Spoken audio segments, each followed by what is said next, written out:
After being declared as a traitor by the Unified Earth government, Captain Halsey knows that if she would have been captured, she would have been executed for her crimes. So she decided to keep her movement on constantly. But she also knows that United Nations Space Command would have spent time to send their best tracking team to find her. But she also knows that she can't spend any long term staying on different places in avoiding to being found.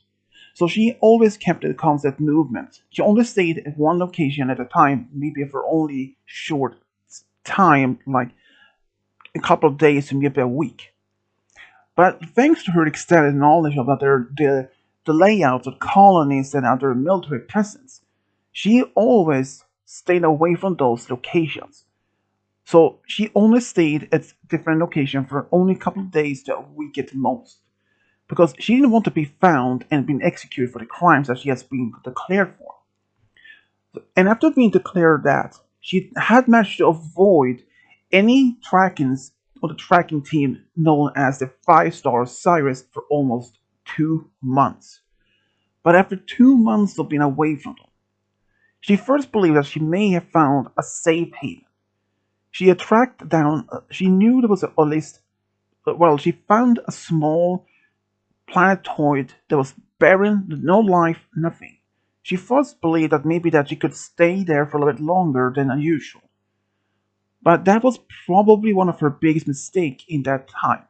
Because even though she had put up some sort of sensor network around in the system where she was staying to just alert her if any ships would approach. For the first 2 months, there was nothing. But then, just barely after just 2 months, suddenly the network started to alert her a ship was approaching. She decided to power down her ship to the most minimal power as possible, just in a way to be not being detected. But as she noticed the ship was approaching closer and closer, she immediately recognized the ship design. It belonged to the five-star Cyrus. They somehow have finally found her. She didn't want to take the risk to stay there even if she has no power on the ship that could be sensitive. But she didn't want to take the risk, so she decided she power up all the ship's systems as much as possible and flew out there as fast as she could.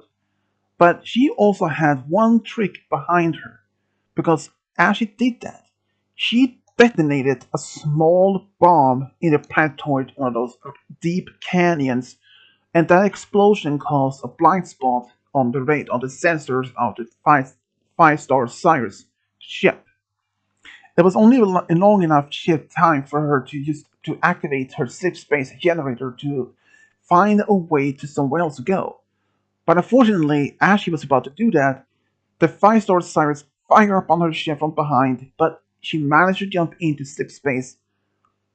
But she were only in the slip space for a couple of seconds. After that, she just left it. She knew that there wouldn't be enough time to have actually arrived to to the target destination that she was intended to go to. She was very surprised that it even happened. But another thing that came to her mind, five-star Osiris. If they had found her before, they could at least have been tracking her. But according to her, there was no ships in the vicinity. But there was another thing. Due to only being traveled in sleep space for only a few seconds, it wouldn't have been enough time to even go even like not in a barely even 2 light years. But there was another thing. She didn't see any remains of an exploded planetoid body behind her ship. So that meant she must have traveled way more than just 2 light years, just barely a few seconds. But that would make no sense to her. But as she was thinking, suddenly the ship's alarm went off and was telling her a damage of the engine, the main drive. She discovered on the computer that the five-star Cyrus had hit her main drive, was causing the damage and overloading the ship's system. And there was nothing that she could do because as the drivers had been hit, and also the generator took the damage, and as the power was still continued to be built up inside the generator. And since the generator couldn't release the energy to the main drive, well, it's too dangerous. She couldn't use the power down or divert the power to other systems. She could have probably thought of maybe find a way to somehow to lead the main power from the generator to something else, like maybe the weapons, so she could fire her weapons to relieve some of the power of buildup in the generator. But there was only a slight problem. The generator system wasn't even connected to the power system to weapons, and she could easily made had some makeshift connection, but that would have taken her at least a few hours. But according to the computer, she even had even 1 hour. She only had at least 10 minutes before the generator became go critical to overload. So she tried to find a way to stop it, but there was no way. But then she discovered there was a planet not far from her location. Catherine had only one option. It was to fly towards the planet before the generator was going too critical and to overload. But as she discovered that without the main drive, the time wouldn't even be as she couldn't even arrive at the planet as fast enough. She was only flying on sublight, which means like half of the speed, and that was not fast enough for her. Even though she tried to push as much power as possible to the sublight, but it wasn't even enough. So she only had one other option: take the light, the escape pod. She only had one single escape pod on board. But she decided to use the escape pod as soon as she was close enough to the planet so that she can enter the atmosphere. But she did actually had, fortunately enough, time for that. Because suddenly, after like 5 minutes, the alarm went on even louder this time. It says, engine generator critical overload in 5 minutes. She was only like 10 minutes away from the planet. But she tried to push the sublight to its maximal power that she could, but it was still not enough. After 5 minutes of trying, she was at least close enough to the planet. But it was then when the generator started to be over more power built up in it. And the ship's computer started to be warning that it was like 20 seconds left until the ship would explode. So Catherine, she ran as fast as she could to escape pod, and just barely 5 seconds after she just ejected the escape pod from her ship and was close, at least a safe distance, the ship completely exploded in her eyes. She had been living on that ship for at least a couple of months, but now she was homeless. But now she only had one other thing that had to mind to think of. To land the escape pod is safe enough on the planet. But there was only a slight problem. The escape pod didn't even have any some sort of braking engines that could break down the speed. So when she approached the planet's atmosphere, there was a lot of turbulence. But when she was out of from the heat of burning up, the parachute of this escape pod was released. At least now she was gliding down to the surface in a safely, but she landed in a dense forest when it crashed down. She had no idea of where she were, and since the escape pod had no computer whatsoever, and even if it did, it wouldn't even have some sort of database of her location of the galaxy. That means that database was on board the ship, but the ship was gone. She was now completely lost. Without the ship, she had no idea what to do next. After the escape pod had made safely landing on the surface, she crawled out and looked in the vicinity. She was in this dense forest. and she had no idea from which planet she was even had landed up. Because even though she were on board the ship, she could have still could have figured out in her location. But having the generator's power to be building up to almost critical to overload, it slipped her mind. She didn't even have the thought of to figure out and to calculate to where she had ended up. But unfortunately, now she was at least one thing. She was on a planet that could support human life, but with no other things to know what to do. She had no way off the planet. The escape pod couldn't even leave the planet's surface. Another thing, the escape pod didn't even have enough supplies. It only had one small first aid kit supplies, and that was it that she had. So all that she could do was try to figure out what to do. But it was early in the probably she first believed that she had landed on the planet during the day, but it turns out she was middle of the almost by towards the evening, and she didn't have any idea what to do. But she knew at least how to make fire just in case.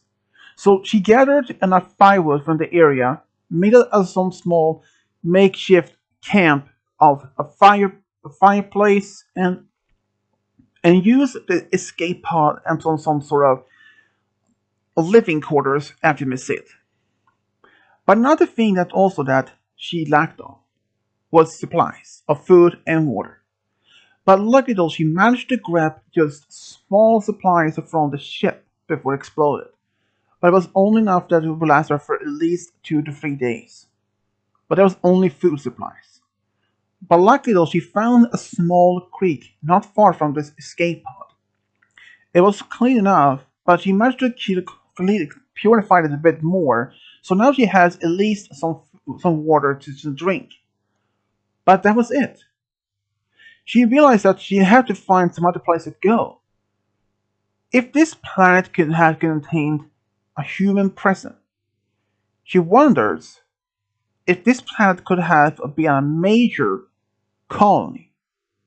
That would have been a big mistake. Because if there were a big major colony on this planet, if you went to one of those colonies, that particular colony, she could have been easily be identified as Catherine Halsey and been tracked, captured, and executed. So she had no other option. Because despite being a scientist and knew at least how to make a fire and purify some local water, but she had no skills, no experience of hunting or even survival skills. That was the only thing that she had lack of. But she stayed at the escape pod for at least those 2 days. But on the third day, she realized that she only had one day left of food supply. And that was the only option that gave her to realize she had to find some sort of settlement in the area. But it also hit her. What if she did end up on a planet that didn't have any sentient life forms? No intelligent life at all? That would also be a problem. But at least if there weren't any human presence on the planet, maybe that could have been also the same one. But on the third day, she left the escape pod in one direction towards the. She hopes to find some sort of help. She only discovered after she left the forest there was endless of open meadows, so far as she could see. But during the when she crossed the meadows, she couldn't see any sign of other people or any aircraft in the area, or nothing. There was only birds, animals. But eventually, she was actually saw that she never expected robots. But this type of robots was not like she has ever seen before. They approached her and warned her that she is trespassing on Dr. Eggman's property. If they speak English, so at least that she could have a way to communicate. She tried to explain to them that she had no idea what they were and asked them if it was possible to show her where she can go to find help. But the robots, they didn't bother that. But then they tried to resist telling her if she doesn't listen to them to just turn around and walk a different way, she'll be captured by them. But she tried to explain the reason why she was there, but they didn't listen. And before then, they captured her. They brought her back to this strange, complex building. She was taken into some sort of control room. She saw this man with this big mustache, a little bit overweight, and one of those robots said, "Dr. Eggman, we found a trespasser. What should we do with her?" Eggman was holding looks like a some sort of tablet, and he didn't even look at her. He said, put the prisoner in the dungeon in the holding cell for the meantime," he said. "Yes, Dr. Eggman," said the robots, and took her. That she was sitting in this holding cell had this laser grid on it. At least now she knows that there were humans on the planet, but she was also wondering if this base could have been a military or a civilian. And she also wondered which planet it is. Considering that the humans have been settled on at least up over several hundred planets, she had no idea which one it could have been. But eventually, she heard a voice, and she saw this supposed to be Dr. Eggman. And he's like, "Who are you? And what did you do here?" She was not she wasn't sure about the answer, but she said that she was captured by his robots and they brought her here. Then he remembers. Ah, that. So, what's your name? Are you working for Gun? She had no idea what he's talking about. Are you an agent for the Gun? Well, tell me. He added those angrily. She explained that her name is Catherine Halsey, and she's a scientist. She crash landed on the planet only a few days ago after her ship exploded in orbit. At first, he didn't believe her. But when she asked, "What is Gun?" "You don't know what Gun is?"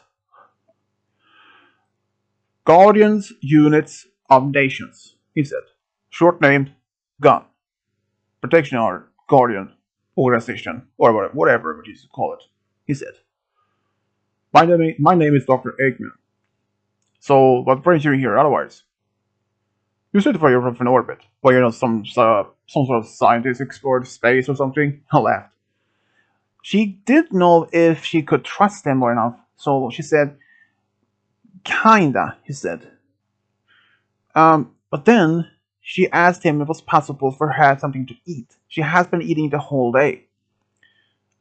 He actually has some decent sense, so he ordered one of his troops, one of the robots, to bring something to eat to her, which they did. And while she was eating, he still talked to her to get some more information. So if you're not for gun, you're a civilian. But who are you on the side? On the Mobian side? Are you a friend of Sonic, perhaps? Mobians? Sonic? What is that? Don't play dumb, he said. I'm I'm not playing. I don't know what you mean, sir. So, which planet are you from? If you'd say from that, if you're space exploration. She tried to explain what she's from. Huh, never heard of it. Is it far from here? Far from. So, which planet is this, it might ask? Then Dr. Eggman just sighed and said, "This is the planet Mobius. I probably should tell you this, but you are my prisoners, and I should ask you the questions, not you." "Well," she said, "I only asked because I wasn't sure what I was at, okay?" Fine. Then he left. Then she stayed in this cell for at least a couple of days before suddenly she was released. Dr. Eggman was told to bring brought her to his control room, where he actually wasn't mad. He then said, "Well, turns out everything you told me is true. My robots actually found, well, what was left of your escape pod in the forest and not from here. So, Dr. Catherine Halsey, if you're a scientist, What is your expertise?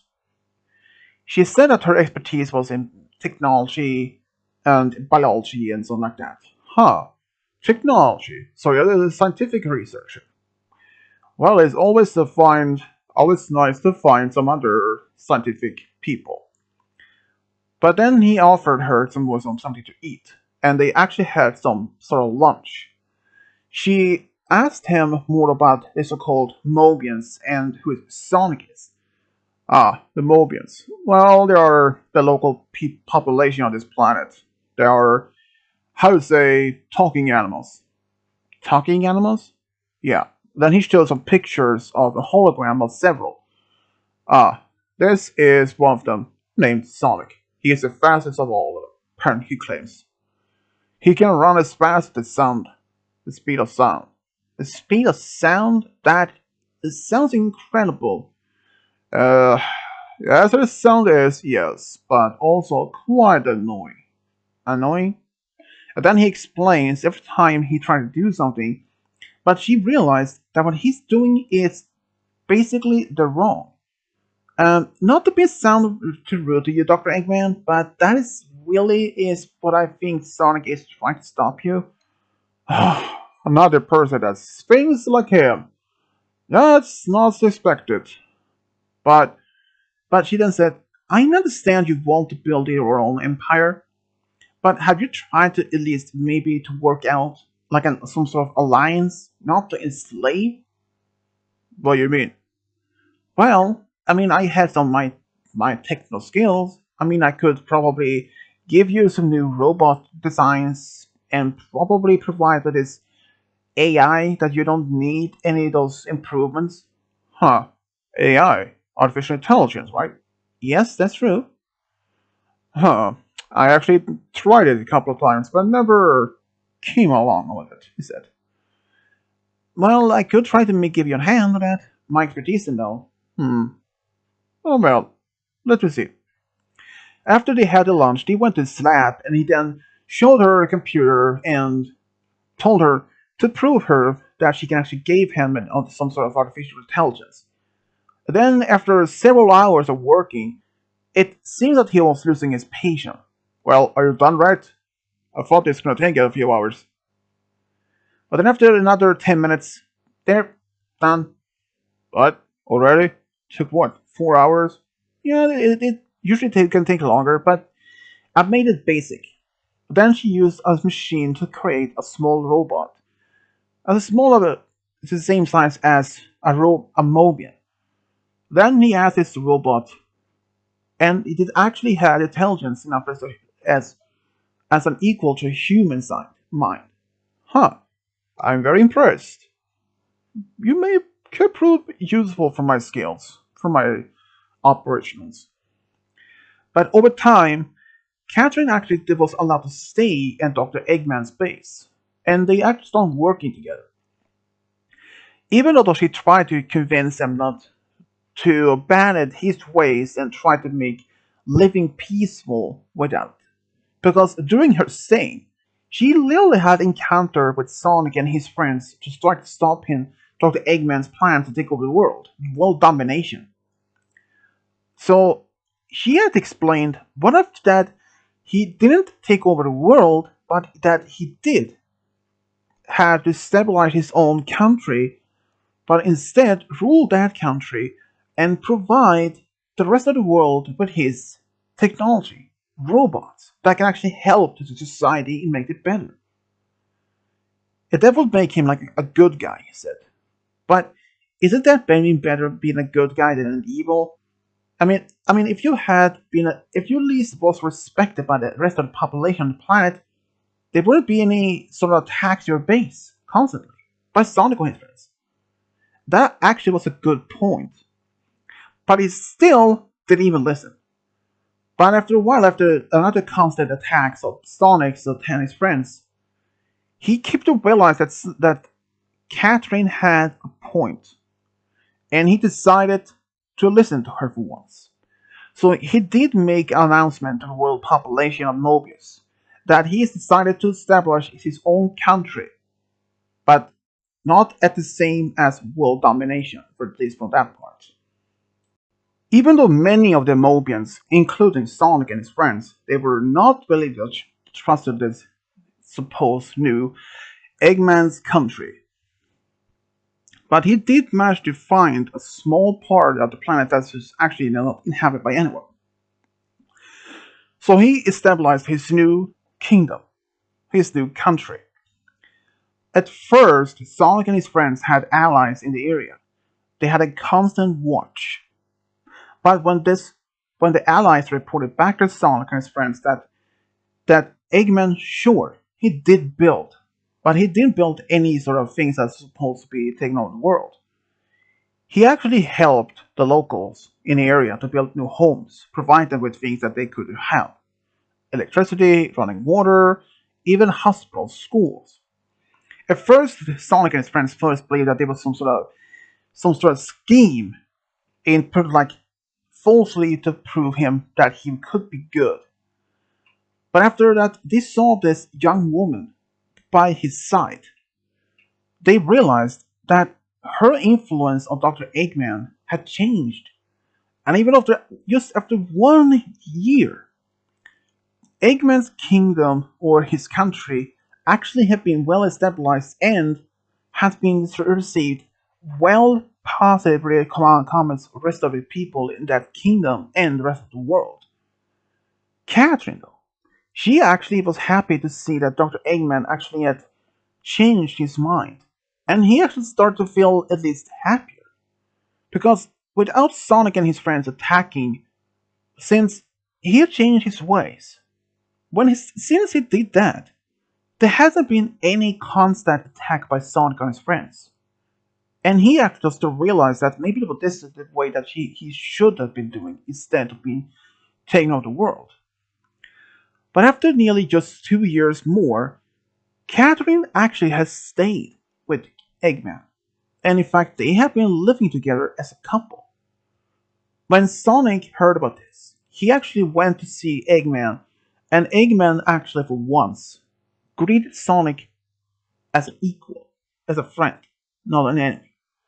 They buried their rivalry or the enemyship to be friends. Even at first, Sonic was really hesitating, but it has been 3 years since the last attack of Eggman. And this is in fact the longest time. If this was a scheme, he should have been showing his right colors by now. But he hasn't. In fact, he had been spreading out his robots the rest of the world to help them to build new homes, schools, cities, all kinds of things. He was providing the world with the knowledge, the technology, the medicine that they would require. And he had actually become a celebrity, or like a hero. Sure, he even provides with some of his robots for entertainment, for like racing against Mobians.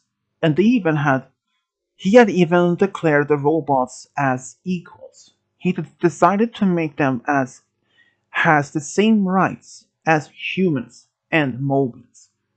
And they actually treated that with such respect to him. But after being just been together with Catherine for 2 years, he decided maybe it was time for him to move on. He was getting older and he realized one day he would be gone and things that he probably would have remembered. So he decided that he wanted to start a family and settle down.